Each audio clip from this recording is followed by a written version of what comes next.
नजर सब पर। नमस्कार, आप देख रहे हैं 10 न्यूज और मैं हूं बियालमान। आज की बड़ी खबरें लेकर हम हाजिर हैं, बिना रुके बिना थमे। चलिए शुरू करते हैं फटाफट खबरों का सिलसिला। G20 समिट में पीएम मोदी ने समावेशी विकास, जलवायु लचीलापन, एआई और वैश्विक शासन सुधार पर भारत का दृष्टिकोण पेश किया। उन्होंने कहा कि पुराना विकास मॉडल संसाधनों को छीनता रहा है और अब नए समावेशी मॉडल की जरूरत है। जोहान्सबर्ग में आयोजित यह पहली अफ्रीकी धरती का G20 है, जहां ग्लोबल साउथ की प्राथमिकताएं केंद्र में नहीं।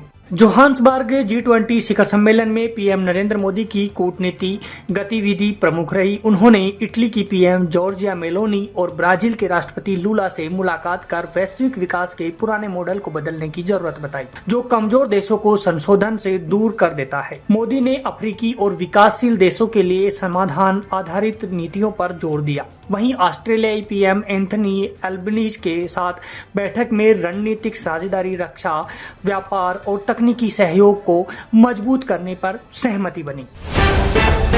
कांग्रेस 14 दिसंबर को दिल्ली के रामलीला मैदान में एसआईआर और वोट चोरी के खिलाफ बड़ी रैली करेगी। पार्टी का आरोप है कि लोगों का संवैधानिक मतदान अधिकार छीना जा रहा है। बीजेपी ने आरोपों को खारिज कर कहा कि कांग्रेस के साथी दल भी इसके साथ नहीं है और सुप्रीम कोर्ट में कोई अपील नहीं की गई है। सीएम योगी आदित्यनाथ ने प्रदेश के सभी जिलाधिकारियों को घुसपैठियों की पहचान कर कठोर कार्रवाई के लिए निर्देश भेजे हैं। सरकार अस्थायी डिटेंशन सेंटर बनाएगी और सत्यापन पूरा होते ही घुसपैठियों को उनके देश भेजा जाएगा। योगी ने साफ कहा है कि इस अभियान में किसी को राहत नहीं मिलेगी। प्रदेश में तेजी से कार्रवाई शुरू हो चुकी है।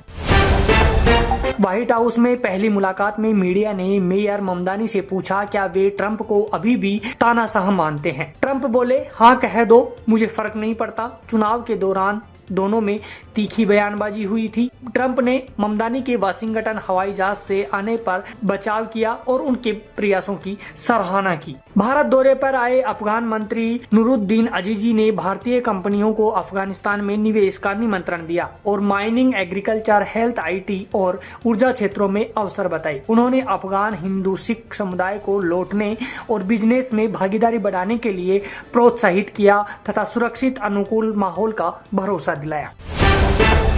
दिल्ली पुलिस की क्राइम ब्रांच ने आईएसआई संबंधित इंटरनेशनल हथियार तस्करी नेटवर्क का खुलासा किया। 4 तस्कर गिरफ्तार हुए जो पाकिस्तान से ड्रोन के जरिए हाईटेक हथियार भारत भेज रहे थे। लॉरेंस और गोगी गिरोह को सप्लाई की जाती थी। पुलिस ने 10 हाईटेक पिस्टल और 92 कारतूस बरामद किए। जांच में यह मॉड्यूल बेहद संगठित और हाई फंडेड पाया गया है। 2026 तमिलनाडु विधानसभा चुनाव के लिए कांग्रेस ने डीएमके के साथ सीट बंटवारे पर बातचीत हेतु 5 सदस्यीय कमेटी बनाई है। हाल में उभरी एक्टर विजय की पार्टी से गठबंधन की अटकलें खत्म हो गई है। चिदम्बरम ने स्पष्ट किया है कि कांग्रेस डीएमके गठबंधन के साथ ही चुनाव लड़ेगी। कमेटी इंडिया ब्लॉक की एकता को और मजबूत करेगी। दिल्ली में जेपी नड्डा ने आरोप लगाया कि कांग्रेस ने 4 दशकों तक सरदार पटेल के योगदान को दबाया। उन्होंने कहा कि प्रधानमंत्री मोदी ने पटेल को इतिहास में उचित सम्मान दिलाया और लौह पुरुष की विरासत को राष्ट्रीय स्तर पर पुनर्जीवित किया।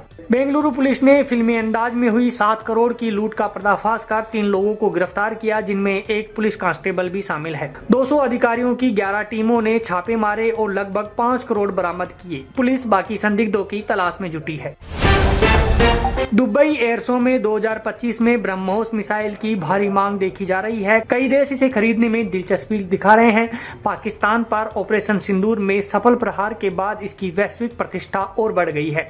विशेषज्ञ मानते हैं कि इसे रोकना दुनिया की सबसे उन्नत रक्षा प्रणालियों के लिए भी लगभग असंभव है। टीएमसी विधायक ने कहा कि 6 दिसंबर को मुर्शिदाबाद के बेलडांगा में बाबरी मस्जिद की नींव रखी जाएगी। भाजपा ने इसे तुष्टीकरण और धर्म की राजनीति बताया। कांग्रेस ने कहा कि उनका फोकस रोजगार, शिक्षा और समानता पर है और वे धार्मिक ध्रुवीकरण से दूरी रखते हैं। महाराष्ट्र के ठाणे के अंबरनाथ में तेज रफ्तार कार ने 4-5 बाइकों को कुचल दिया। ड्राइवर को अचानक हार्ट अटैक आया और कार अनियंत्रित होकर पलट गई।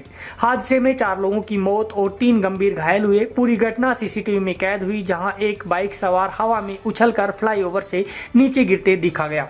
टीटीडी ने खुलासा किया कि 2019 से 2024 के बीच बने करीब 48.76 करोड़ लड्डुओं में से लगभग 20 करोड़ मिलावटी घी से तैयार हुए। एसआईटी ने पूर्व चेयरमैन वाई सुब्बा रेड्डी से 8 घंटे पूछताछ की। यह अनुमान उत्पादन, खरीद, रिकॉर्ड और सप्लाई डेटा को मिलाकर निकाला गया है। जांच अभी जारी है। उत्तराखंड के बद्रीनाथ धाम में सीजन की पहली बर्फबारी के बाद मंदिर परिसर सफेद चादर से ढका। तापमान -6 पर पहुंचा और शेष नेत्र झील जम गई। पिथौरागढ़ के आदि कैलाश क्षेत्र में भी झीलें जम गई।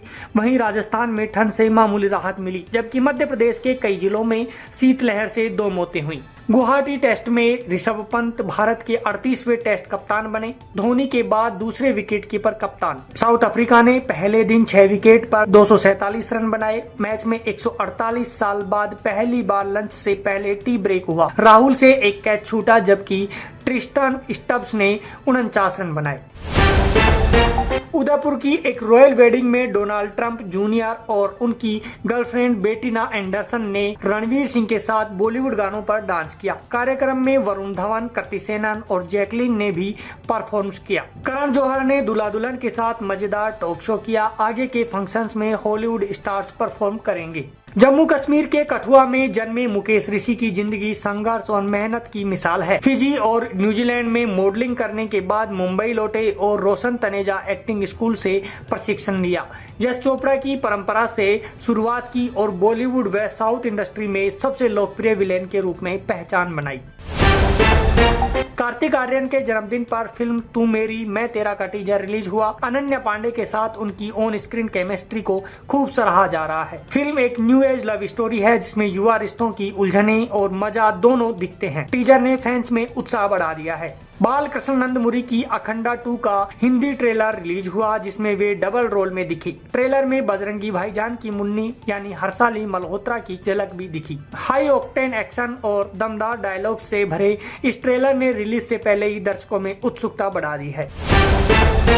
तो ये थी आज की सभी बड़ी और जरूरी खबरें तेज रफ्तार में। अगर आप देश दुनिया की हर हलचल से अपडेट रहना चाहते हैं तो जुड़िए 10 न्यूज के साथ। मैं हूं बियाल मान। मिलेंगे फिर एक और बुलेटिन में, तब तक के लिए मुझे दीजिए इजाजत। जय हिंद। नजर सब